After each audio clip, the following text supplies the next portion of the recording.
When the gates leading to dungeons appeared, monsters poured out across the world. The only way to stop them was for people with awakened magical powers to rise and fight. On one battlefield, a group called the Golden Seekers faced a wave of monsters rushing from a gate. In the middle of the fight, a frightened citizen called for help. The group wanted to assist, but they were already overwhelmed. Just before the monster could strike, a man kicked it away. The one who saved the person was Misato Kyoichiro. He told everyone to leave the fight to him and then stepped forward. Alone, he struck down dozens of monsters within seconds. Among the Seekers, Iwako Hideki was stunned by how easily Misato crushed the creatures. Lei Rusi explained that Misato's ability came from the power of time itself. He could see the future and act before it happened. She even said that such a gift meant he was no longer truly human. When the last monster fell, Misato felt content that he had protected the land. He then prepared to seal the gate, but as he began the sealing, the gate suddenly dragged him inside and locked shut from the outside. Misato was stunned, for he had never foreseen such an outcome. He asked if this was planned and why it was happening.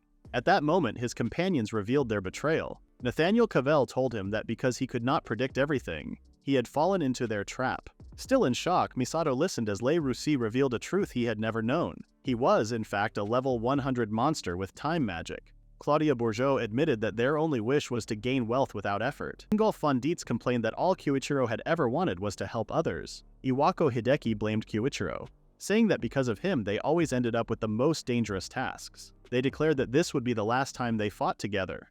With those words, they abandoned him forever. Kyoichiro felt shocked that his teammates had betrayed him for such small reasons. As the leader of the Golden Seekers, all he ever wanted was to make the world safer and protect everyone. He wondered why things had turned out this way, but he did not have time to think because monsters inside the gate began attacking him. He struck down the first one only to see a vast swarm of monsters rushing toward him. In desperation, he looked into the future, hoping to find a way to escape. Yet in every path he saw, he ended up dying at the hands of the monsters. Realizing there was no future where he survived, he hurled himself into the fight, determined to take down as many as he could. Despite his efforts, nothing could change his fate. With no way to escape death, he still fought on, promising himself that he would not die for nothing. He swore he would be reborn, grow stronger, reach the highest level of power, and one day take revenge on those who had betrayed him. Filled with rage and despair, he unleashed his final spell, a spell carrying his will and every emotion across the world. In the end, he woke up in a new body. He rose from the bed and looked into a mirror, confirming that the first stage of his plan had worked. When he looked around the hospital, many things seemed strange and unfamiliar. A heavy thought struck him that he might have traveled too far into the future. If that was true, his chance to take revenge on those who betrayed him could already be lost. While searching, he found the ID card of the boy whose body he had taken. From it, he learned that 20 full years had passed since his own time. His new name was Asai Kyosuke. Yet what caught Kyoichiro's attention more than the boy's identity was the rare attribute the boy carried. It was none other than the Void attribute. And the discovery made him burst into wild laughter he could not hold back. In his previous life, his allies had feared him for his powerful ability, which many believed to be the strongest of all. Even so, his time attribute magic had limits. He had once climbed to the highest peak of his strength, but even with his skill of foresight, he had never been able to see the end of what the Void attribute might achieve. He felt a trace of pity for the boy, because although Void was considered the strongest, no one had ever mastered it. People thought it worthless since no one knew how to train or improve it. The boy seemed to fit this belief as his own skill remained locked at level 1. Kyoichiro understood that the boy must have been mocked countless times for failing to grow stronger. With this knowledge, he made a silent vow to the body's former owner. He would ensure that his name became known across the world as the strongest adventurer who ever lived. Because of the clairvoyance he had in the past, Kyoichiro already carried the secret to unlocking the growth of the Void attribute. With this, he set his heart on reaching absolute strength in this new life, and swore to bring down those who betrayed him for such shallow reasons. The first thing he needed to do to take his revenge was to level up. The Void attribute, as its name suggested, was a type of magic that controlled nothingness. The core of this power was the ability to turn imagination into reality. While everyone could imagine things, the hard part was making those images real. Since the boy's body was injured, Kyoichiro thought about testing the magic on himself. He pictured every cell in his body being restored by magic. Slowly, his wounds began to heal. The spell was still at a basic stage, so the process was slow, and his body did not recover fully on the inside. Still, using it again and again would help him level up little by little. His power to shape reality with his thoughts would grow stronger, and the range of his magic would widen. New paths would open, and one day he might reach the point where his imagination could freely shape the world around him. As these thoughts filled his mind, the doctor entered and was surprised to see him awake. The doctor warned him not to move since his body had been badly damaged by a monster. That explained to Kyoichiro why his body was in such a terrible state. The doctor added that his survival was like a miracle, like he had been graced by the saintess's miracle. The unfamiliar term puzzled Kyoichiro, so the doctor went on to say he meant the saintess of the pentagram saints. Kyoichiro admitted that he did not know that name either, which made the doctor believe his memory was clouded after waking up. He advised him to rest and then quietly left the room. Left alone, Kyoichiro thought about the strange names he had just heard. He guessed they might have belonged to new adventurers who rose to fame. He also realized he needed to learn more about the state of the world around him. While gaining levels was important, it was just as important to understand the current situation. When Kyoichiro turned on the television, a documentary appeared about an SSS-class disaster that had taken place 20 years ago. He assumed it was the same event that had led to his betrayal, but he froze in shock when the program revealed that the one blamed for the disaster was Misato Kyoichiro himself. He could not accept what he was hearing and struggled to understand why they marked him as the culprit. The program explained that Misato Kyoichiro had foreseen the disaster with his powers, but had chosen to remain silent. It claimed he wanted to use the chaos to seize control of the world. Other members stopped him, and later they became known as the Pentagram Saints, a group seen as symbols of hope. They fought against Misato Kyoichiro in a long and fierce battle, sealed the gate, and won glory for their actions. Even after all these years, the Pentagram Saints still guided and ruled over much of the world. The revelation shook Kyoichiro to his core. He turned off the television and went silent for a bit. He laughed in anger when he realized they had betrayed him and ruined his reputation. First they had abandoned him, and then they took all the rewards and became celebrated heroes. Rage filled him. He swore he would never forgive them and vowed again to drag them all into the depths of hell. For now, he had to stay careful and keep his identity hidden because he was still weak. He planned to grow stronger before he made any move. Kyoichiro looked at the academy he once attended and saw that it was now under the control of someone who had betrayed him. After waking in a strong new body with the rare void attribute and already knowing his target, he felt lucky. But Iwako was careful and never showed weakness. The gap in their strength was too wide, and Kyoichiro understood that he could not win yet. He chose to focus on training and raising his level before facing him.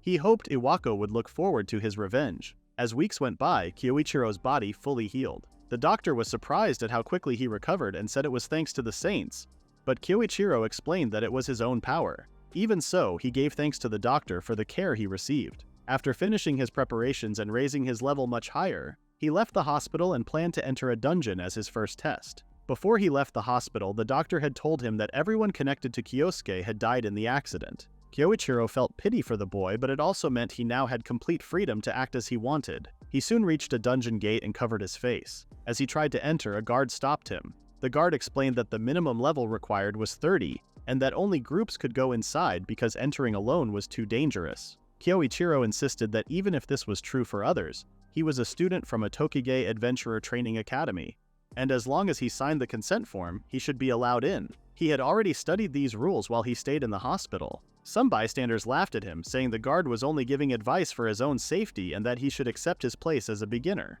Before the guard could stop him again, Kyoichiro filled out the form and stepped inside. He thanked the guard for the concern before moving forward. As Kyoichiro entered, the guard asked 3 others nearby to follow him to make sure he did not die. One of them wanted to refuse, but another dragged him along, saying this might be their chance to get rich. They believed that whatever happened inside a dungeon stayed there. With that, they hurried after him, mocking that the boy still needed 100 years of training. Inside, the dungeon looked like a dark cave. The 3 followed with the plan to take all the treasure for themselves while getting rid of the newcomer, since that was how they usually survived. They ran for about 10 minutes without finding anything until they finally caught up to him. By then, Kyoichiro was already fighting a swarm of monsters. Using his void attribute magic, he called forth different kinds of spells and crushed every enemy in his way. When the smoke cleared, the 3 were stunned at how quickly he had defeated them. But their greed soon returned when they saw a rare drop that could sell for a high price. Since Kyoichiro had not noticed them, they decided to kill him and take the loot. They leapt across the cave and hurled spells at him. Kyoichiro, enraged by their appearance, easily avoided every attack without showing any sign of effort. He thought to himself that no matter the time or place, there were always people who wanted to steal what belonged to others. 2 of them were shocked at how effortlessly he moved, but the third charged forward with a fire spell, claiming Kyoichiro was only lucky. Before the strike could land, Kyoichiro answered with a powerful punch to the stomach, knocking him down. At that moment, Kyoichiro declared that he would show no mercy. He called them the worst kind of people, those who betrayed and killed others for their own gain. For the sake of his ideals and his revenge, he swore he would destroy them. Inside the dungeon, Yoichi Tsudai, a subordinate of Iwako, arrived after hearing the news that a student from their institute had entered the dungeon alone. But the sight before him turned out far different from what he expected. 3 beginner adventurers were lying defeated on the ground, and he could not understand how such a thing had even happened. Back at the house, Kyoichiro reviewed his progress. He had managed to level up inside the Deer rank dungeon and measured the strength he currently held. Along with that, he gained a new spell that could hide information, letting him fake his level and keep his identity safe. Since the next day would be his first day at the academy, he lay down to rest. As he got into bed, he noticed messages that revealed bullying directed at the body's former owner. The next morning, Kyoichiro as Kyosuke went to the academy. A female classmate named Asahi Karen greeted him warmly, asking if he felt better, and explained how worried she had been. Realizing that Kyosuke had people who truly cared for him made Kyoichiro feel a little happier. Yet that feeling quickly vanished when other students mocked him for being a non-attribute and for returning after narrowly surviving. They demanded money in exchange for their so-called protection. From their words, Kyoichiro understood that the cruel messages from before had come from them. Before he could respond, Karen tried to defend him, reminding them that he had just returned from the hospital, though her shaking hands showed her fear. At that moment, Kyoichiro stepped forward, saying he would handle the matter himself. The bullies laughed at him, calling him weak and threatened to prove how useless he was. But instead of backing down, Kyoichiro answered with his own sharp words, promising to put them back in their place. He remembered his vow to make this boy's name known across the world, and he readied himself for the fight. This angered the bullies even more, and one prepared a fire spell. Karen gasped in shock, realizing they were about to use magic outside of a restricted area. The bully launched an attack, but Kyoichiro countered with the same magic, leaving the bullies in shock. Kyoichiro mocked them and showed that their efforts were weak. Humiliated, the bully called his lackeys for help. They tried different elements to overpower him, yet Kyoichiro matched them with the same powers and crushed their attacks. Fear spread through them as they wondered how many elements he could control. Kyoichiro then stepped forward, saying it was his turn.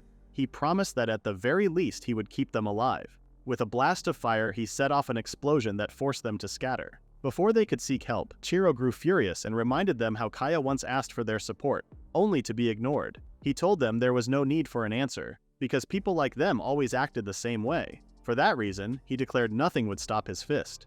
With that, Kyoichiro delivered a crushing punch to the bully, knocking him unconscious. Karen was stunned by what she saw. The lackeys quickly lifted their leader and ran, while Kyoichiro declared that from now on, no one would ever look down on Kyosuke again. Together, they would continue on the path toward becoming the strongest. Outside the school, the lackeys carried their boss away while muttering apologies.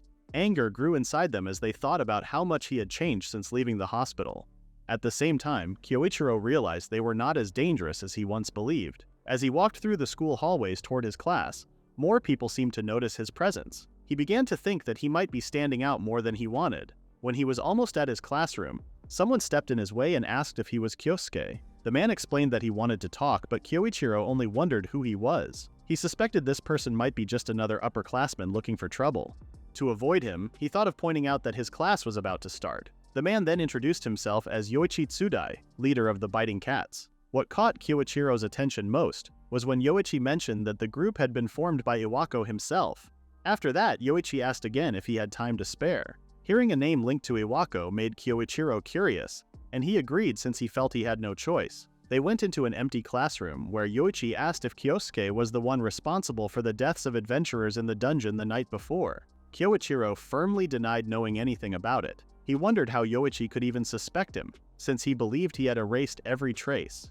Yoichi explained that the only information he had was that a student from their school had entered a dungeon alone. When he went to investigate, all he found were the defeated novice adventurers. He also added that Kyosuke had shown multiple elements earlier that morning. From the way Yoichi spoke, Kyoichiro realized that he actually knew little and was only trying to dig for answers. Yoichi pressed him to explain, but Kyoichiro played it safe. He said he had been attacked earlier that day and had no idea what happened afterward. To support his claim, he pulled out his adventurer card, which clearly showed that he was only level 1 and had the void attribute. Yoichi checked it and grew frustrated. Realizing his time had been wasted on someone weak, he warned Kyoichiro not to act suspicious again since it would cause more trouble to clean up, then walked out. As they parted ways, Kyoichiro believed he could use Yoichi to reach Iwako without drawing suspicion. While thinking of ways to manipulate him, he started to shape an idea for a certain magic spell. Yoichi soon entered Iwako's office to report what had happened in the dungeon. After hearing it, Iwako remarked that it was unusual for Yoichi to make mistakes and told him to choose his companions more wisely. Yoichi apologized, promised to handle the problem, and tried to calm him. Iwako then warned that if people discovered Yoichi's part in the deaths of the novice adventurers, it would bring heavy criticism upon him as well. Grabbing Yoichi's face, he threatened that if matters went wrong, Yoichi could be expelled at once. Yoichi swore to set things right, yet inside he grew angry. He thought that if he had known the outcome, he would have demanded more money from those adventurers. At that moment, Iwako pointed out that according to Yoichi, a third-year student had entered the dungeon, but there was no such student who had done so. This suggested that the cause of the novices' deaths was more likely a monster inside the dungeon during their hunt, not another student. Iwako accepted this as a more believable explanation, saying it must be so unless something very unusual had taken place. Thinking about this, Yoichi wondered if the void attribute could be that unusual factor. He reported that there might be a chance a rare attribute was involved. Considering the thought, Iwako admitted there was indeed such a possibility. Hearing this clue excited Yoichi, who quickly urged Iwako to leave everything to him, declaring that he would resolve the matter without delay. Later inside the cave dungeon, many students practiced their magic while fighting monsters. Suddenly, one creature broke through the defense, spreading fear among the group. Before anyone could get hurt, a golden light attack struck the monster down. It came from Yoichi, who led the training that day. He reminded the students not to break formation. Many of them admired his power, remembering that he had been chosen directly by the principal. Some even wondered how they might one day earn a place on his team. After the battle ended, Yoichi left the rest of the work to the students and walked off to handle his own plans. He pulled out some chains, a device used for tracking people. He gave it the command to locate Kyosuke. At once, the chain began to glow and pointed in the direction where Kyosuke was. Yoichi studied the result and saw it matched what he had expected. Kyosuke was far away from the others. Yoichi cared little about what Kyosuke was doing alone. Instead, he saw the perfect chance to remove the boy quietly and blame it on dungeon monsters. After all, what happened in a dungeon stayed inside the dungeon. His reason for targeting Kyosuke came from a long series of events that began with the death of the hunter-killers he had been using. Trouble had followed ever since Kyosuke left the hospital. Even the things the bullies claimed made the situation more troubling. They insisted the non-attribute boy had attacked them using the same magic types they used. Even more shocking, they said he created flames unlike any they had ever witnessed. Yoichi could not understand their story and walked away. The bullies thought they were safe, but Yoichi ordered others to discipline them again. He had no patience for weak followers who could be beaten by someone labeled a powerless student. Two bullies tried to resist, but during the chaos, the one who had taken a direct hit from Kyoichiro cried out in terror that Kyosuke was no longer human. His words carried a fear that spread to everyone who heard it. To deal with Kyosuke, Yoichi arranged a special class, planning to use the situation for his own gain. But during that time, Kyosuke slipped away using illusions. Yoichi suspected that magical tools had allowed him to escape, which seemed like the only explanation. He also began to believe that Kyosuke might have used the same tricks to defeat the hunter-killer he once relied upon. On his way, Yoichi came across many fallen monsters lying across the ground.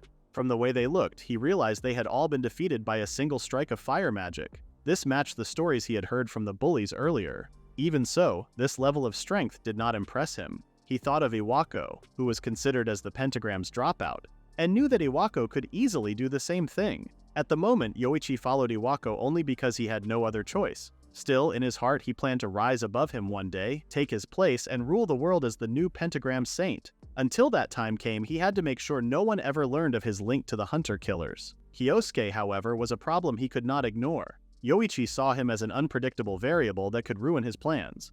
Because of this, he decided that Kyosuke needed to be sent to the afterlife before it was too late. After tracking him carefully, Yoichi finally reached his destination. He believed his target was just beyond the wall ahead. Curious about what Kyosuke was doing there, he leaned forward to look around the corner.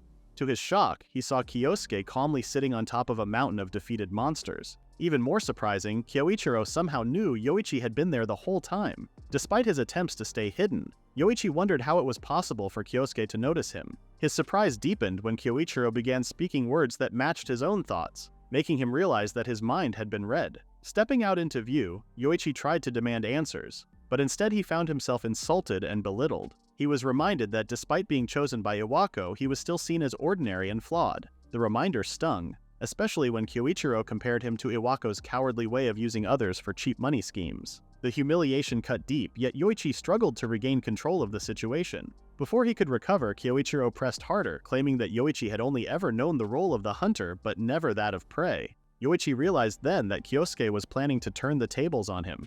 Kyoichiro swore to make him feel how it was to be hunted, and with his new magic he would make sure to turn him to a puppet. Yoichi realized how dangerous it had been to let Kyosuke move without control. For the sake of his own goals, he decided that Kyosuke needed to be destroyed at any cost. He launched attack after attack, striking many times, but not a single blow managed to land. Kyoichiro handled every move with ease, turning aside each attempt and making him look weak. Kyoichiro then cast a fireball at Yoichi. Yoichi barely deflected it and tried to appear confident, but the fireball had only been a trick. What followed was a storm of magic that shifted from lightning to earth, showing clear skill with many different elements. Seeing this, Yoichi could no longer deny the truth. Kyoichiro's power was far greater than anything he had expected. Rage filled Yoichi as he questioned why Kyoichiro had such ability when his attribute was supposed to be void. Before he could even finish his thought, another barrage of spells struck him. His anger grew heavier as more problems rose against him and his plans. In the middle of battle, Yoichi finally revealed his ambition. He wanted to surpass Iwako, steal his position, and rise as the next pentagram saint. To him, Iwako was an easy target because he had been a dropout among the saints. Yoichi believed that taking his spot would give him control over the world. He thought it was natural to choose someone weak if he wanted to climb higher. These thoughts only disgusted Kyoichiro. He had expected Yoichi to have some deeper reason for chasing such power, but the shallow nature of his goals left him disappointed. Yoichi, feeling insulted, rushed forward with fury and attacked with the intent to kill. He shouted that there was nothing wrong with wanting power and wealth. To him, true power meant the kind that allowed him to crush others without fear of resistance. He believed that if he became a saint and entered the pentagram, he could do whatever he pleased, even using the saintess's weakness for his own gain. Hearing these twisted ideas, Kyoichiro grew cold. He decided the battle needed to end. With a single powerful strike, he shattered Yoichi's sword and threw him back. He thanked Yoichi in his mind, since while Yoichi wasted time talking, he had been gathering the energy needed to release the spell he had planned all along. Kyoichiro walked toward him slowly, making fear rise inside Yoichi. Soon the battle ended with Kyoichiro's absolute hypnosis spell. The magic struck Yoichi and forced him into unconsciousness. The spell worked by breaking a person's spirit over time, and once complete, it was almost impossible to resist. When commanded to rise, Yoichi obeyed and stood like a puppet. Kyoichiro felt satisfied and ordered him to finish the class mission he had been given. Yoichi responded without hesitation. To refine the control, Kyoichiro then ordered him to speak and act in his normal tone. Yoichi instantly moved and spoke as if nothing strange had happened, then rushed back to the group. The results turned out even better than Kyoichiro expected, leaving him pleased with the outcome. Afterward, Kyoichiro returned to the group where Karen had been searching for him. He said he had only been speaking with a senior and nothing else. Karen found the pairing strange, but Kyoichiro quickly shifted the subject. He explained that they had been talking about how to reach personal dreams, and that he received advice that could guide him toward making those dreams real. Seeing how cheerful he looked, Karen silently wished that his dreams would come true as well. Not long after, the class ended and everyone started leaving the area. Kyoichiro felt satisfied. He believed he had made steady progress and secured a useful piece for his plans, one that even Iwako would not suspect so easily. In Iwako's office, he questioned Yoichi about the matter they had discussed earlier. To his surprise, Yoichi claimed that there had been progress. He revealed that the student with a rare attribute was part of the entire situation. He went on to explain that this student was Asai Kyosuke, a first year with the void attribute who was now in his custody. Through interrogation, Yoichi discovered that Kyosuke had managed to defeat the novice hunters because he possessed multi-attribute magic. The mention of multi-attribute magic immediately caught Iwako's attention. When he pressed for more details, Yoichi held back, pretending he needed more time to extract information. Inside, he felt satisfied, knowing Iwako had taken the bait. Yoichi added another lure by suggesting that perhaps Iwako should handle the student himself since it had been some time since his last interrogation. After considering it, Iwako admitted the idea interested him. The thought of personally breaking the boy gave him something to look forward to, and he began planning how he would repay Kyosuke for the trouble he had caused. Iwako was about to join Yoichi, but after receiving a call, he told Yoichi to go ahead and promised to follow later.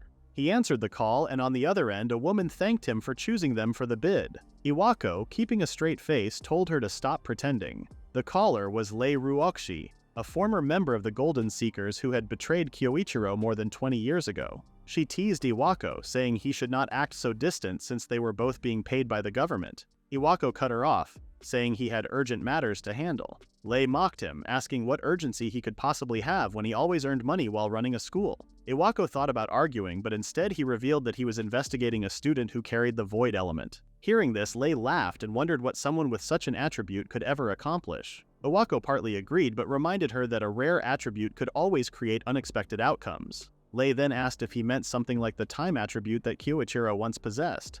The mention of that name angered Iwako, and he warned her never to bring it up again because he despised it.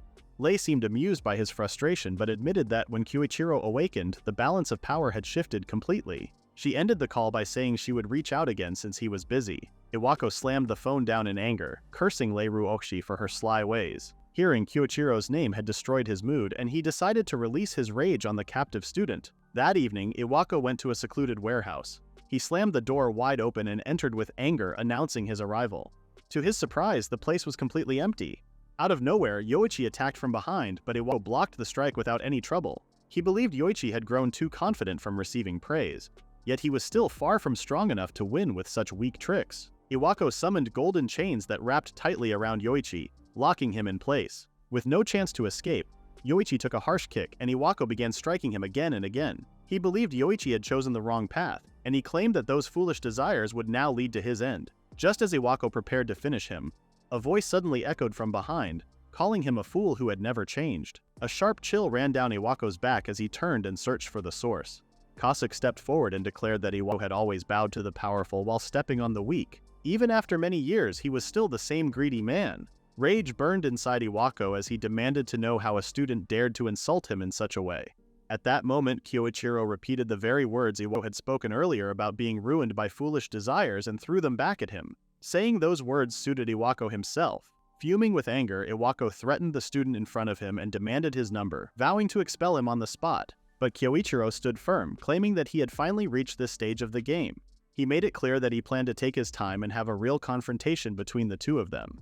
In front of the warehouse, Kyoichiro asked for a moment to talk, his tone filled with mockery. Iwako then activated his powers and declared with anger that he would show the difference in their strength.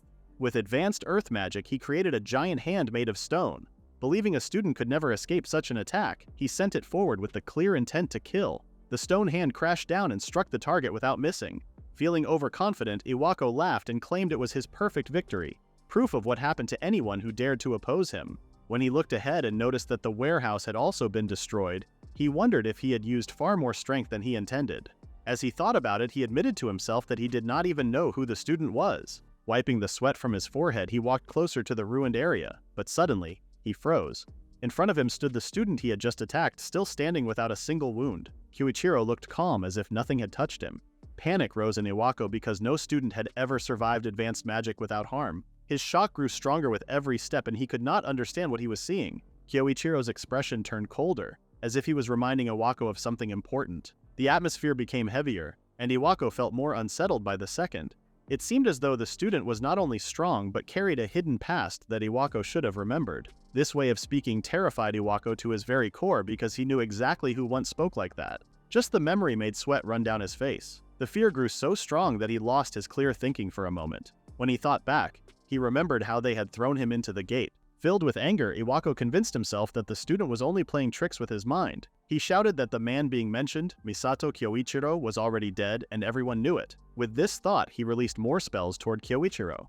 Yet when faced with his pitiful state, Kyoichiro only sighed and reminded him that he had lived by believing only what was easy for him while ignoring the truth. Iwako warned him not to step closer, claiming that if he did, he would unleash his magic. Deep inside, Kyoichiro already knew that Iwako had been fooled by sweet promises from others, and this had been the very reason he betrayed him 20 years ago.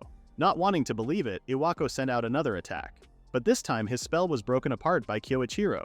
He used the very same magic he had once controlled during his final mission as Misato Kyoichiro, the mission where he defeated the monster that caused the outbreak. Overwhelmed with terror, Iwako dropped to the ground, his body shaking. He muttered that he was certain they had trapped Kyoichiro inside the dungeon that day. In the end, Iwako trembled and admitted that the student standing before him was truly Misato Kyoichiro. To this, Kyoichiro coldly replies that it took him long enough to realize it.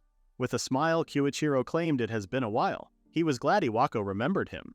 Iwako could hardly believe what he had just heard. He stood up again and thought that if the boy's words were true, it would mean Misato had died and then returned to life. He refused to accept such an idea, thinking it was nothing but foolishness. Preparing for battle, he exclaimed that a ghost had no place in the living world.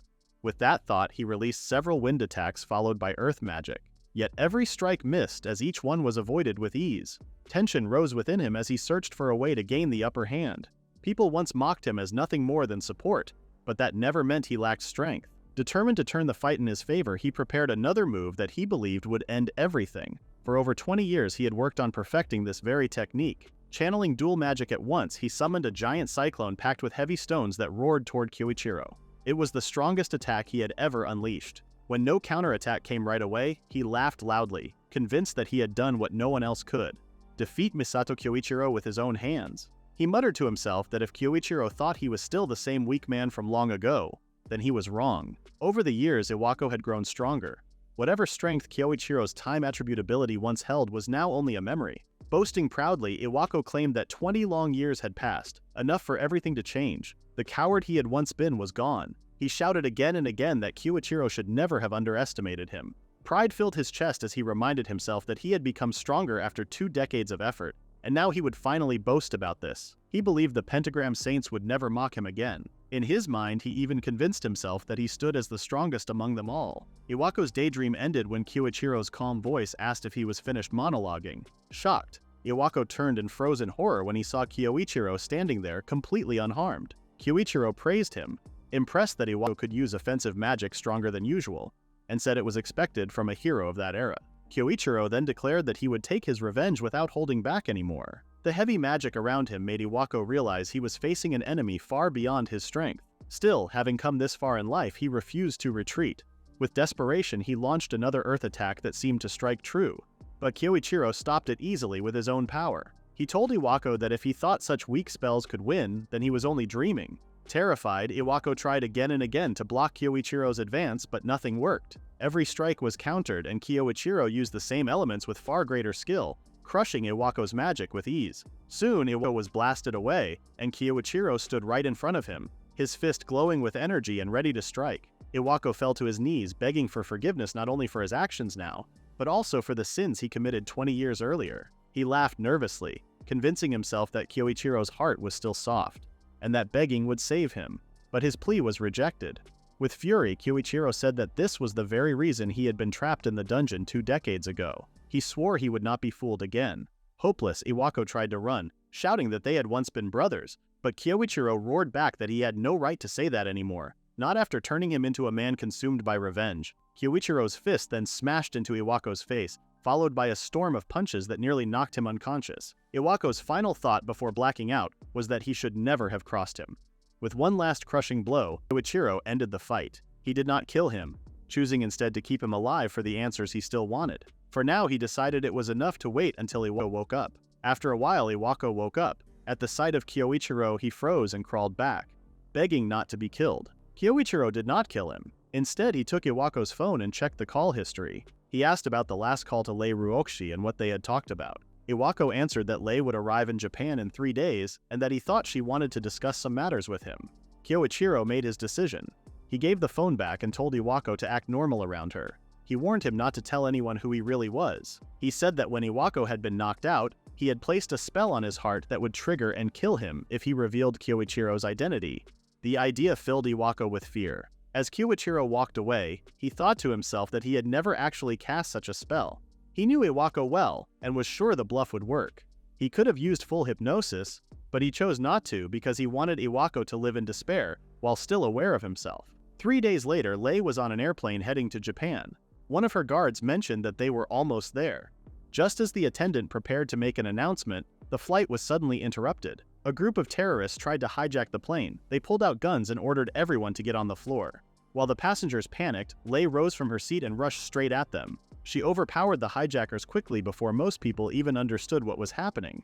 The passengers soon recognized her as a member of the Pentagram Saints. When the plane landed, the airline officials thanked her for protecting the passengers. Lei answered humbly that she only happened to be on the same flight, and because of that, the airline's reputation was kept safe from damage. She then explained that the guns used by the terrorists seemed to be made of a rare material, which was why the scanners failed to detect them. Many gangs, she noted, had begun using weapons created from dungeon materials. Lei told the airline official that she wanted her staff to be equipped with proper gear for security. By placing her hand firmly on his shoulder, she pushed him into agreeing. Not wishing to face trouble, the official accepted and promised to provide what she asked for. Lei walked away and gave him a thumbs up. After leaving the airport, she made a call instructing her people to release the captured hijackers. Her guard quietly remarked that the plan had gone well. Lei smirked and thought about how entertaining it was, since hiring the hijackers had allowed her to secure the deal she wanted. As she stepped outside, she was greeted by a large crowd of fans. She realized the incident had also served as a tool to boost her public image. From there, Lei went straight to the office of Iwako, the place where her real business waited.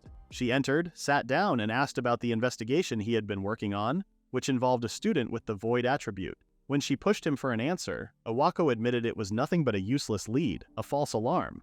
Just as she had expected, he showed himself to be a failure. Hearing this, Lei showed her disappointment. She had hoped for something more exciting. She explained that even if a rare attribute appeared, it did not always mean it would be important in the end. During their talk, Iwako stayed tense but forced himself to remain calm. He feared that if he revealed the truth, the spell carved into his chest would trigger and kill him. To survive, he chose his words with great care. After finishing the topic about the void attribute, Lei turned to the real reason she had come to Japan. It was connected to a drug that had been under development for a long time. The time had come to pick the next test subject. She mentioned that Iwako had made clever use of the academy system so far. She then explained how they would begin forming a list of students for experiments. Meanwhile, Kyoichiro listened through his earpods. Anger grew inside him as he heard every word. In his heart, he decided that Lei would be the next target of his revenge. At his home, Kyoichiro listened to the news and went over the recent events caused by Lei Ruokshi since her arrival in the country. She had been one of the people who betrayed him more than 20 years ago. Even back then, she was already creating weapons from dungeon materials, and it looked like she had earned a fortune selling them. From what she said to Iwako, it was clear that she came to cause harm and continue her wicked ways. On the outside, she acted like a hero, but in truth, she was a cunning fox who took advantage of others. Because of this, Kyoichiro knew he could not forgive her or let her escape so easily. Still, he wondered how he should deal with her now. Remembering how strict the security was when he entered the academy, he knew this would not be simple and that he needed to prepare with care. As he thought, Karen came to him and noticed that he was reading news about Lei Ruokshi's heroic actions. She remarked on how Lei fought against hijackers and mentioned the Great Snake of Chongsan, a name that was already well known. This made Kyoichiro recall the men in black suits he had seen earlier, and he realized they must have been part of that clan. Karen explained that Lei had created this group and that its members were very strong.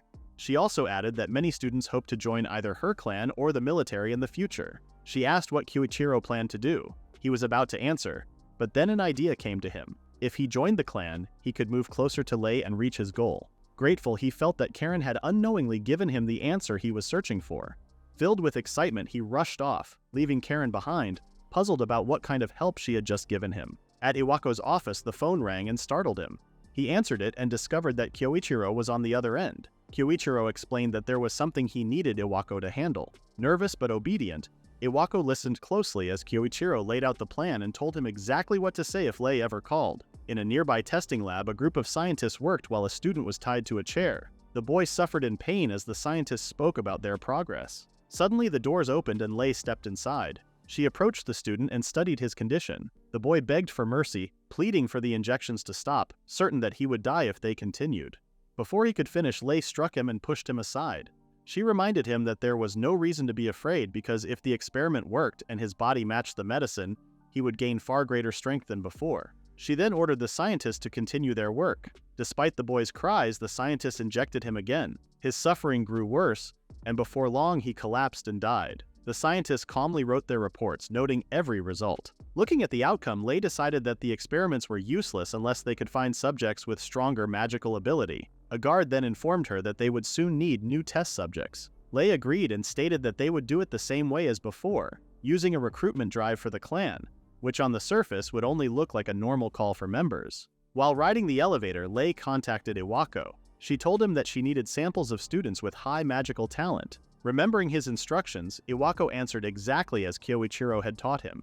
He suggested disguising the search as a student selection at the academy, making it appear like an evaluation to find skilled students. Lei found the idea useful and remarked that Iwako could indeed come up with good plans at times. Afterward, she settled on the date and time for the selection. Iwako quietly thought to himself that he had done exactly what Kyoichiro ordered him to do. The following day, the head guard entered the classroom and made an announcement. The Great Snake of the Chongsan clan would be holding a recruitment event at the academy to look for new members. The students began talking with excitement, believing this was their chance to secure their future. But for Kyoichiro, the news meant something different. His path toward reaching Lei had finally begun to open. The selection campaign started on the planned day for joining the clan. A guard explained the steps that every participant had to follow. At the same time, Kyoichiro began planning how he could use the tests to get closer to Lei. In his past meeting with Iwako, he had tried to stay hidden, but this time was different. He needed to catch the attention of Yang Xinyu, Lei's trusted right hand. For that, he decided to reveal his strength. While he was thinking, Karen walked toward him and mentioned that she was also joining the exam. She admitted she did not fully belong there, but still had her own reasons for taking part. This made Kyoichiro curious about what those reasons might be. The first test measured magical power. A device would light up and show the amount of energy someone held. When the test began, most of the students produced disappointing results. Then it was Kyoichiro's turn. He handed his card to the examiner, who expected nothing from his void attribute and looked unimpressed. Yet the light from the device shone brighter than anyone had seen before. His result was remarkable, earning him an S grade. The second test measured magical skill. Kyoichiro began by forming a lump of earth. The examiner doubted him, but those doubts vanished when Kyoichiro summoned every basic magical attribute at once and controlled them with ease. Everyone was shocked. He wondered how those who once called the void attribute useless would now react. Afterward, Karen went to him and praised his display while he wished her success in her own test. When her turn came, she used light magic to bring dead plants back to life. Most people ignored it, but Kyoichiro noticed and was impressed by her ability. The examiners overlooked her, and he believed it was safer if her power stayed hidden. Yang showed interest in her potential and considered her useful as a test subject. After all the early tests were done, the final stage began with one-on-one duels. Yang explained that the students would fight against members of the clan. The students grew tense, worried about facing elite fighters. But they were told that the evaluation would not depend only on winning or losing. Instead, it would be judged by how they fought and carried themselves in battle. However, Yang knew too well that mere students couldn't win against them in the first place. The clan members prepared with confidence, certain that no student could defeat them. Kyoichiro's match came first. His examiner noted that while he had done well in the earlier trials, that skill would not matter much in real combat. Planning to end the fight quickly, the examiner launched a heavy attack using earth magic. Kyoichiro reacted calmly. He used wind magic to push back the strike with little effort. The examiner was stunned that such a strong attack had been stopped so easily. Before he could recover, Kyoichiro disappeared from his sight and reappeared behind him.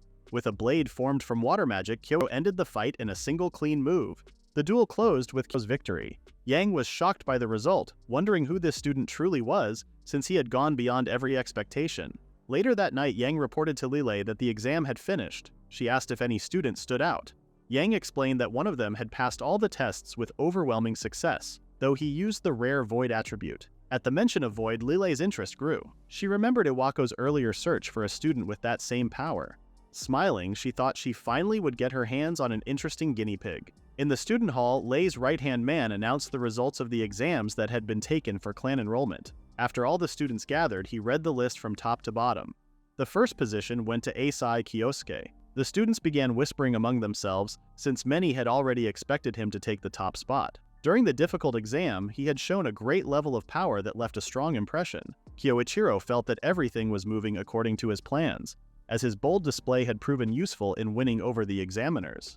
He believed this placed him one step closer to Lei, yet his happiness turned uneasy when the second position was revealed. It was given to Asahi Karen. She felt surprised to rank higher than she thought possible. Kyoichiro grew worried about her being placed so high and chosen as well. He wondered if her unusual traits played a bigger role than he had first believed in helping her pass the test. Knowing Lei, he suspected there might be a hidden plan, possibly involving the students in some secret purpose. He believed there had to be a reason for Karen's selection. As these thoughts weighed on him, his worries eased when Karen smiled at him, clearly happy that she passed and that both of them had secured top ranks. Seeing her joy lightened his doubts. He reminded himself there was no need to overthink. No matter what happened, he would not allow anyone to harm her. His focus had to stay on protecting her and reaching his own goals. Sometime later, at the Japan branch of Lei's company, the announcement of the Great Snake Chongsan clan recruitment exam had gathered the successful students together. Lei's right-hand man welcomed them and explained that they would be taken to a facility for basic checks before officially joining the clan. He also mentioned that the clan leader, Lei herself, would arrive soon to meet them. Kyoichiro felt a sudden jolt when he heard this and was determined to face her, though he knew he could not leave Karen unguarded yet. The guide explained that Lei would meet them after the facility check, and then told them to follow him as he showed them around. While walking, Kyoichiro thought about confronting Lei right away, but held back, reminding himself that protecting Karen was his first priority. At the same time, Karen looked around the building with curiosity. The place was so large that it could make anyone uneasy, but she still felt glad about soon joining the clan. Kyoichiro wondered why she wanted to join and gave it some thought. The answer became clear when she revealed that her mother was hospitalized and the heavy medical costs were hard to handle. She believed joining the clan would help ease the burden on her family. Hearing this, Kyoichiro felt moved and decided that he needed to do everything possible to keep her safe. After some time, the guide led them to a staircase that went down. Kyoichiro thought it was suspicious that the place they were visiting was hidden in a basement. As they moved lower, he quickly realized it was not a normal place but a secret testing facility. His uneasiness grew stronger. Suddenly, the doors shut behind them, which startled the students.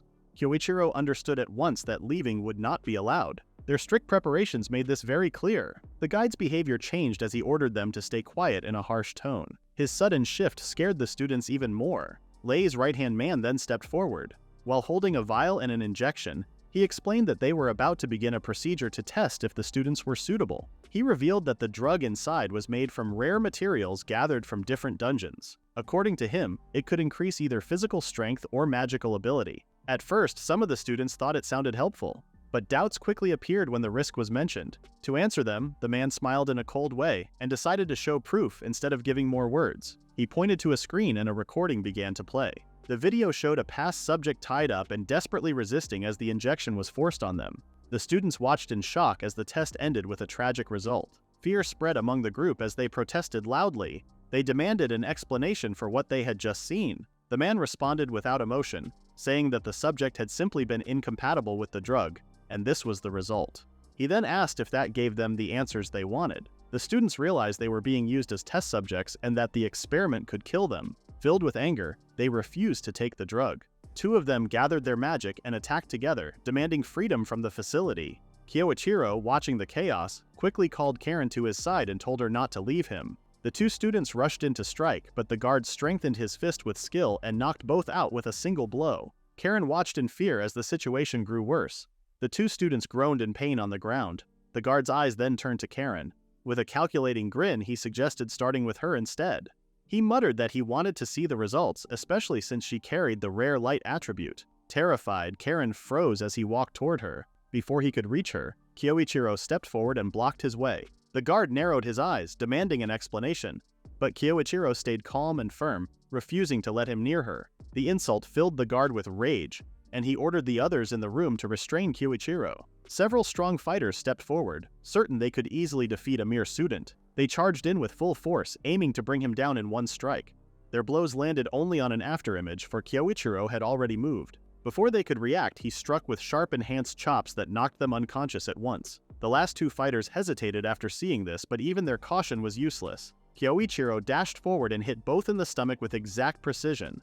They collapsed in defeat. Yang stood frozen, stunned by the overwhelming show of strength and skill. He had never imagined that Kyoichiro could defeat his men with single blows. Shock filled him as panic started to rise and he realized that the situation was slipping out of his control. Kyoichiro then turned to him, declaring that he was next. Unable to face Kyoichiro head-on, Yang rushed toward Karen with the intent of seizing her as a hostage and turning her into a test subject. Before he could even touch her, Kyoichiro intercepted him and locked his wrist in a crushing grip. Yang struggled to free himself, but Kyoichiro's hold did not loosen no matter how much he tried. After a moment, Kyoichiro released him and Yang stumbled backward in fear. The encounter shook Yang deeply, for he could not understand how a simple student possessed such strength that should have been impossible. At the facility, Yang grew tense while Kyoichiro kept Karin behind him for safety. Karin realized how much stronger Kyoichiro had become, for earlier she could not even follow his movements. She knew he had grown powerful, but the extent of his strength exceeded what she had ever imagined. Yang tried to intimidate him with warnings, yet Kyoichiro pressed forward and demanded to know why the academy students were being used as test subjects. Yang answered with a calm smile, claiming it was all for the sake of their clan and their master Lei. He explained that once the experiments and preparations of the drugs were finished, Lei would gain power beyond imagination. Kyoichiro questioned whether such cruel actions could ever be worth it for such a small dream. Yang, showing no concern, insisted that anything available to them should be used without hesitation. He added that those chosen as samples should even feel honored to serve as pawns for the clan's glory. Hearing this filled Kyoichiro with rage. He thought of Karen, who had joined to support her family, and of the happiness she once felt when selected. Many students like her carried hopes and dreams, yet those dreams were crushed by the clan's selfish ambition. The weight of Lei's twisted belief pushed Kyoichiro's patience past its limit. Yang continued to speak with arrogance, even calling Karen their future moon. That insult snapped Kyoichiro's control. His fury erupted and a massive surge of mana burst from him, filling the room with violent shockwaves that shook everything around. Under that crushing pressure, Yang staggered in disbelief, questioning for the first time whether Kyoichiro was truly just a student. With no other choice, Yang shifted tactics. He admitted that normally he would have reminded Kyoichiro to stay in his place as a mere student, but after witnessing such courage and strength, he offered a proposal instead. He said that if Kyoichiro joined Lei and handed over the girl, he would be rewarded with a high position within the clan. But Kyoichiro, already burning with anger, rejected him without hesitation. He declared that he had no use for such worthless promises from people who treated lives as nothing more than tools. With the talks finished, Yang warned that Kyoichiro would regret his choice. Knowing he had no other option, he gathered mana to strengthen his body. His aura grew heavier as his power increased. Kyoichiro quickly recognized the technique. It was strengthening magic. Yang showed pride in revealing that when he combined his polished martial arts with this magic, he believed he had an unbeatable mix. He charged forward and threw a mighty punch. Kyoichiro dodged, but the strike smashed into the floor, breaking it apart and sending shockwaves through the room. Karen gasped in fear as the ground shook. Yang stood up again, surprised that Kyoichiro avoided the hit. Kyoichiro studied him carefully.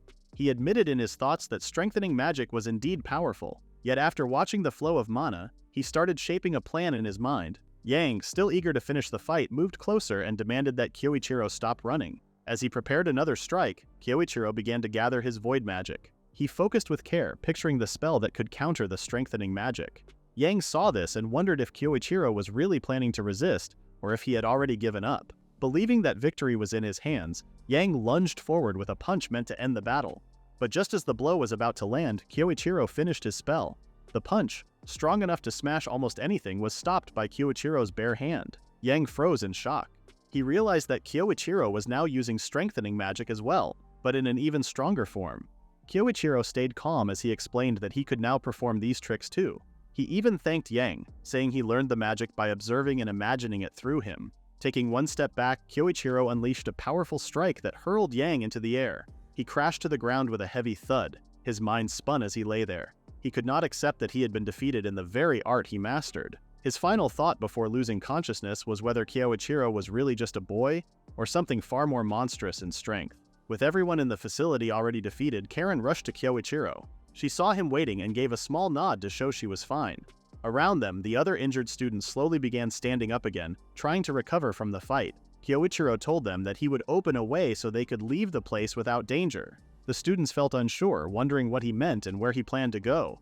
Without delay, Kyoichiro struck the heavy door and broke it apart, making an exit for them. After that, he turned to another path, saying that he had his own plans to follow for now. At the same time, Lei received news about the worsening situation. She learned that Yang and the others had been defeated, and that the students were escaping. Shocked that her trusted fighters had fallen so easily, she wanted more details, but the guards only reported that a powerful figure was moving toward her. Before they could explain further, their voices stopped as they were quickly taken down by the unknown intruder. Lei felt uneasy as she rose from her seat, struggling to understand what was happening inside her own base. Suddenly, the office door opened and Kyoichiro stepped inside. Lei narrowed her eyes, trying to figure out who he was and why he had come. He walked forward with calm steps, claiming he had come to repay what she did 20 years ago. Lei looked confused, unsure what kind of debt Kyoichiro meant from 2 decades ago. When he saw her reaction, Kyoichiro moved closer and began explaining. He reminded her that ever since the raid of the SSS-ranked dungeon, the so-called Pentagram Saints had been living in comfort. The mention of that raid brought back bitter memories and Lei's face darkened. Kyoichiro went on, hinting at how those saints claimed they stopped a certain man's plot on that day. Lei grew annoyed and thought he was turning it into a history lesson. To her, the Saints of the Pentagram were heroes who destroyed evil and preserved the world. Their deeds allowed them to gain influence across nations, and they were now seen as protectors of many lands. She wondered what Kyoichiro truly meant by speaking against them. Kyoichiro interrupted her and said that even if the world saw them as heroes, the truth was different. His words unsettled her, as the air around him shifted. In a heavier tone, he revealed that the saints had sacrificed one of their own for selfish gain, using the act to gather rewards and build their reputation. He accused them of crushing the hopes and lives of others for their own benefit, both then and now. Lei gave a mocking laugh and thought his words sounded like the wild rumors spread by envious people after the saints' success. But Kyoichiro rejected that idea and declared it was not made up. He said he knew exactly what they did. He revealed that they once forced their own comrade into the dungeon gate after the boss had already been slain. The revelation shook Lei to the core. That secret was supposed to be known only by the survivors of that raid. While she struggled with confusion, Kyoichiro stepped closer and asked if she still did not recognize him. Then he declared that he was Misato Kyoichiro, the same man she and the others had thrown into the gate 20 years ago after he defeated the dungeon boss. Lei was stunned and could not believe what she had just heard. In her panic, Kyoichiro revealed that what she feared most had already happened. She once called him a monster for reaching level 100 with the time attribute, and now he returned using that very same power. Fear showed on Lei's face, but Kyoichiro pressed on. He told her that he knew exactly what she and her company had been doing in secret. If the truth reached the public, her downfall would be instant. Anger rose in Lei as she snapped back, but Kyoichiro reminded her that she was the one who should answer for her crimes. She had betrayed him 2 decades earlier and crushed the hopes of others, including the young girl who gave everything she had. He declared that he would never forgive her. Lei smirked, telling herself that he no longer had the strong body he once possessed. She reached for a weapon near her desk and warned him that showing himself to her was a mistake. Grabbing a staff, she activated a skill that unleashed multiple strikes in a single attack, tearing apart the entire room. With a twisted smile, she showed off the weapon, boasting that it was forged from rare materials gathered in dangerous dungeons, making it harder than steel. She claimed that he would soon see how sharp and deadly it was. She rushed forward, thrusting the weapon at high speed again and again, yet Kyoichiro dodged every strike with ease, not taking a single scratch. Lei sneered, saying all he could do was dodge without his former body, though inside she grew frustrated that none of her attacks landed. After evading her storm of strikes, Kyoichiro calmly explained that he finally understood why she had become slower. He pointed out that she spent too much time as a corporate queen, growing careless and losing the sharp edge she once had. He ended by mocking her, claiming she had now fallen to the same level as Iwako. Being compared to someone she thought was weak made Lei furious. She swung in a frenzy, striking again and again without control. At last, one of her attacks seemed to land, but it was only an afterimage. Kyoichiro stood far behind her, completely unharmed. She realized that void magic allowed him to avoid her blows, but its strength at this level shocked her. Wanting to finish the fight, she lit her weapon with fire, hoping her next strike would end everything. She rushed at him, thrusting with all her strength. Yet Kyoichiro stopped her weapon with only 2 fingers. Lei froze in horror when her empowered strike was blocked so easily. He looked her straight in the eyes and reminded her that she was far weaker than she had been 20 years ago if this was all she could do. Cornered, Lei thought of her last option. She let her weapon fall and hurried to her desk. Kyoichiro watched carefully, unsure of her plan, until he saw her grab an unfinished vial of a new drug. To his surprise, she took the risk and injected it into herself. At once, her mana raged inside her body. Kyoichiro understood she was truly willing to go this far, even if it turned her into something unnatural. Lei's body completely transformed into that of a monster. With her new strength, she felt confident and believed no one could defeat her anymore. Kyoichiro stayed calm and wondered if she was truly serious about fighting while relying on enhancement drugs. He doubted victory could ever be that simple. Lei insisted she had worked too hard for anyone to look down on her. She had spent countless hours and large amounts of money perfecting the drug. She had gathered rare materials from the deepest dungeons and refined them for many years into one single formula. It had all started when she first witnessed Kyoichiro's overwhelming power during the raid 20 years earlier. From that day, she had been chasing after strength, determined to reach the same level. She even thanked him for showing her that path, claiming that she had now surpassed everyone else. Kyoichiro found her words pathetic. To him, it was laughable that she believed she had surpassed others just because of a drug. Angered by the insult, Lei prepared herself, vowing to prove her strength after 2 long decades. Kyoichiro sighed, already bored with her claims, and decided it was time to end the fight. Lei charged but missed, smashing into a wall and leaving behind massive damage. She called it proof of her research, boasting that she could send him to the afterlife. When she rushed again, she managed to push him back. Convinced she had finally won, she looked down only to find her foot pierced by an ice spear. Kyoichiro revealed he had already set the trap during her attack. Lei was shocked when she recognized the attack as Yang's technique. She demanded to know how he had learned it. Kyoichiro explained that thanks to one of her own subordinates, he had mastered it earlier than expected. He stepped closer and told her that while her drug was impressive, it only gave a temporary burst of power. Furious, Lei accused him of mocking her life's work, but Kyoichiro grew even more furious.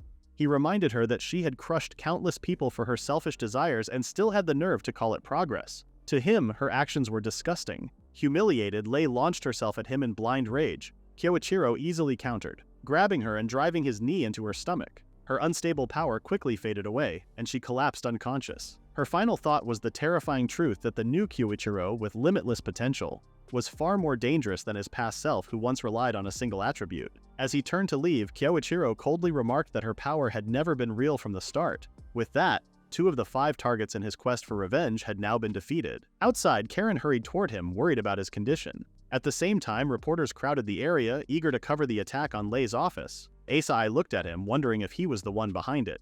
Kyoichiro kept his thoughts to himself, knowing that the truth about Lei's company and its cruel experiments would soon come to light. Her downfall would finally bring safety to many people, and everything she had built over her lifetime would slowly collapse. Karen then turned her focus on him. Earlier, she had been too shaken to express her feelings, but now she wanted him to understand. Without his help, she would not still be standing there. She carried deep gratitude in her heart for his protection. Kyoichiro reflected silently. Words like those had once meant the world to him, giving him strength to move forward in his past life. That evening, the news erupted with shocking reports about Lei's company. Details of their secret experiments and underground sites where innocent people had been used as test subjects filled the broadcasts. The reports also claimed that someone had prevented her from destroying the evidence, though the identity of this person remained a mystery. It was further revealed that Lei was now suffering from memory problems and had been placed under medical care. Kyoichiro wondered how the other Pentagram Saints would react to such a turn of events. While he thought about it, another announcement broke through. Nathaniel Cavell of the Pentagram Saints delivered an urgent statement. Hearing his name struck Kyoichiro with surprise. During the press conference, Nathaniel declared that the Saints were devastated by Lei's actions and her inhumane research. He apologized to the public, admitting that although she had once been their ally, they had failed to recognize the darkness slowly corrupting her. Kyoichiro's anger rose as he watched. He recognized the performance clearly. They were pretending to be innocent again, just as they had when they branded him a traitor 20 years earlier. Nothing had changed. To them, ordinary lives were not something to protect but only stones to step on in order to keep their reputation as heroes. Kyoichiro realized that Nathaniel must have been the one who fueled hatred among the clan back then, leading to his betrayal. Even now, Nathaniel remained secretive, always moving from the shadows. With determination, Kyoichiro settled on his next step and called someone over the phone. Meanwhile, in a distant sanctuary, a messenger reported the meeting to St. Claudia. After hearing the news, she pressed her hands together and prayed for the future. Far away, another member named Ingolf was training in his room when he learned that a council meeting was about to begin. Filled with anger toward Lei for creating such trouble, he prepared himself to attend. Soon, the Pentagram Saints gathered, with Nathaniel appearing on the screen before them. Once everyone was present, he officially began the council meeting. After a long discussion and debate, the council members agreed that Lei had been attacked by someone seeking revenge, and during the attack, her secret experiments had been exposed. Ingolf burned with fury, enraged that she had carried out such actions behind their backs, staining the honor and reputation of the Pentagram Saints. In closing the matter, Nathaniel stated that those experiments had been Lei's own choice, done without their knowledge, and that none of the others had been involved in her activities. Iwako stayed silent, but inside his thoughts grew heavy. He reflected that Nathaniel always acted this way, showing calm judgment while shifting blame away from himself. It was clear to him that Nathaniel was abandoning Lei to protect the rest of the group. While the others may truly have been unaware of her actions, Iwako felt certain that Nathaniel had known about the experiments and their results from the very beginning. This realization left him unsettled. Even his comrades, who had once stood together in the betrayal of Kyoichiro, proved themselves untrustworthy when one of their own was in danger. Still, he forced those thoughts aside, reminding himself that he had a mission to complete. Claudia wondered about the identity of the enemy who had been strong enough to defeat one of their skilled members. Taking this chance, Iwako spoke up and reported that the Academy had received a letter from the person who claimed responsibility for Lei's defeat. The others immediately urged him to read it. The letter declared, "I have returned to the present world from the inside of that gate. I will deal with all of you, so just you wait. Misato Kyoichiro." The name shocked everyone. Claudia considered the possibility that it might be an imposter using Kyoichiro's name to frighten them. Nathaniel, however, rejected the idea at once, pointing out that no outsider could claim such knowledge of the gate unless they had truly been there. With the situation involving Lei in mind, he concluded that it had to be Kyoichiro who had returned at last. Claudia suggested that perhaps Kyoichiro used time magic to return. Ingolf cut in, saying that if Kyoichiro truly had come back, then they only needed to send him away once again. Nathaniel agreed and decided that Ingolf's view was correct. For now, they would make no move, since Kyoichiro did not yet pose an immediate threat. Instead, they would wait and watch his actions, observing what plans he intended to carry out. After the meeting, Ingolf looked at the night sky, carrying memories that still troubled him. He thought about Kyoichiro, the one person he could never forgive. His feelings showed a grudge that remained unsettled even after so many years. In another place, Iwako reached out to Kyoichiro and told him about the council's talk and their current plans. Kyoichiro was not surprised since he already knew Nathaniel would not make reckless moves. Still, he understood that once fear of his return grew too strong, the council would be forced to act. For now, he chose to go after those whose locations he already knew. He gave Iwako instructions to assist in his next step. Kyoichiro explained that he wanted to be transferred to the academy connected to Ingolf. Iwako quickly understood what this meant. Kyoichiro was setting his sights on Ingolf.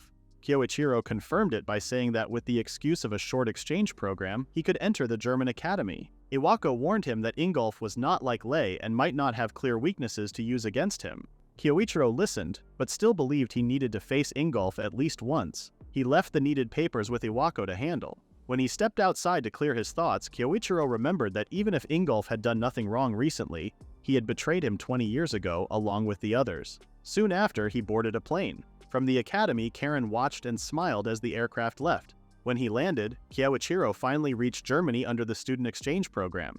He had already studied Ingolf's connections and learned much about the academy. His plan was clear. He would use the academy as a path to get closer to Ingolf.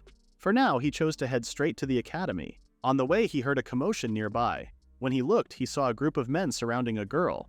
As he came closer, he noticed that the girl was Japanese. To better understand what was happening despite the language barrier, he used void magic to create a translation skill. With this, he discovered that the drunken men were trying to force themselves on her. The girl stood firm and refused, but they kept pressing and even reached for her shoulder. She readied herself to fight, yet before the situation could grow worse, Kyoichiro stepped forward. He told them to waste their time somewhere else and leave her alone. The men turned to him in anger, demanding to know who he thought he was. Kyoichiro remained calm and warned them again to back off. Feeling insulted, the men rushed at him, calling on their magic and shouting that he should not underestimate them. As they closed in, Kyoichiro released a gust of wind magic that struck them hard, throwing them back in an instant. The girl stood frozen in surprise, unable to believe how easily he had defeated them with only a single move. She wondered quietly to herself about who this strange student really was. After being knocked down with a single strike, the punks panicked and ran away, apologizing as they left. The girl stepped closer and thanked Kyoichiro for helping her. He suggested that they move somewhere else since a crowd had started to gather. She followed him, thinking it had been a long time since someone rescued her. The last time she was saved, it had been by a different person. While walking, she expressed her gratitude again. She felt that because of him, the situation had not grown worse and no real harm was done. Kyoichiro told her it was nothing important. He had only done what was necessary. Quietly, he wondered if she was the type to be very thoughtful, and at the same time, he felt as though he had seen her before. As he was lost in thought, she noticed his uniform and asked if he was a Japanese student. He confirmed it and explained that he was on a short-term exchange program. He had actually been on his way to the academy. Hearing this, she offered to guide him there as thanks for earlier.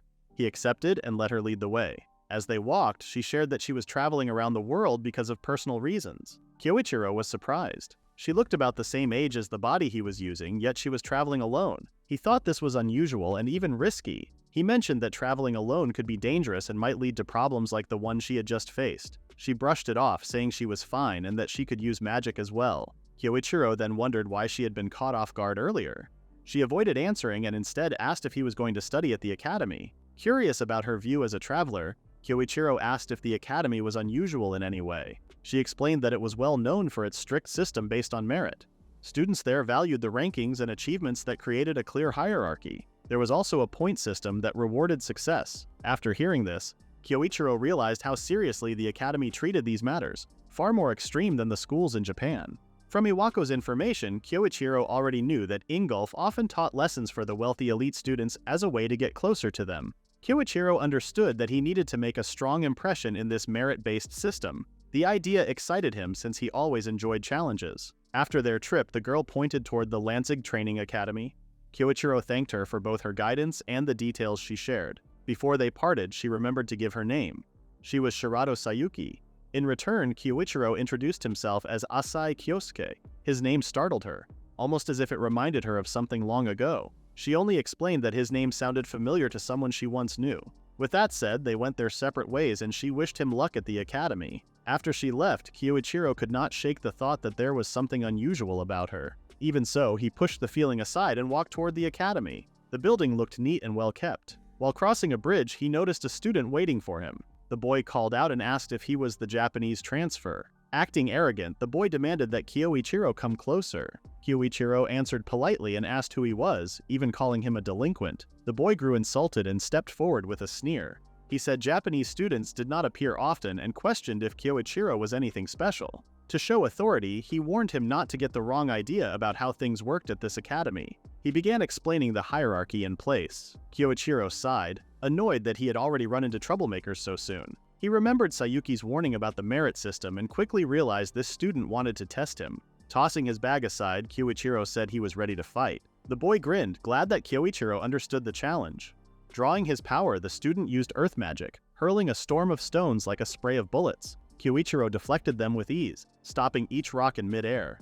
The boy froze in shock, never expecting his spell to be stopped so easily. Kyoichiro judged that while the number of stones was fine, the strength behind them was weak. He then prepared a counterattack. Channeling his own power, Kyoichiro unleashed a crushing wave of earth magic that shattered nearby walls. He showed the student what real strength should look like. The stunned boy stared in horror, wondering why such a monster had arrived here. Elsewhere, Sayuki was in the middle of a report. She told Claudia that she had made contact with Asai Kyosuke. She added that she would stay in Germany for the time being and keep watching the target.